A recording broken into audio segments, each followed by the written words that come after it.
আসলে ফেসবুক পেজে ভিডিও দেন অনেকজনে, অথবা আমিও দেই। তো অনেকজনে চিনেন অথবা চেনেন না।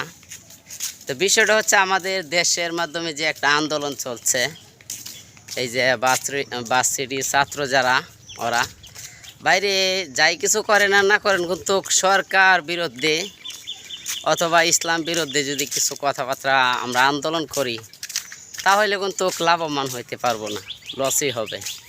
তা আমরা যাই কেন এগুলোর মাধ্যমে আন্দোলন করা কোনো প্রশ্নই আসে না।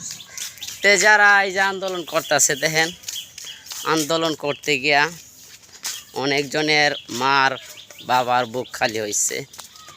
এই যে কত পুলিশের রাতে মায়ের খাইতেছে অথবা মরতাও আছে, কি বলেন?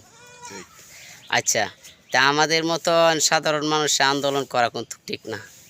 আমরা মনে করি যে আমরা সাধারণ যাই কিছু ইনকাম করি দিন শেষে, তাতে আলহামদুলিল্লাহ এটা নিয়েই আমরা শুকরিয়া আদায় করি। এত বড় স্বপ্ন দেখার তো কোনো প্রশ্নই আসে না। যদি এত বড় স্বপ্ন দেখি, দেখাতে কি হয়, হয়তো পুলিশ রাতের মায়ের খাইতে হইব আর আমাদের ফ্যামিলির বুক খালি করতে হইব।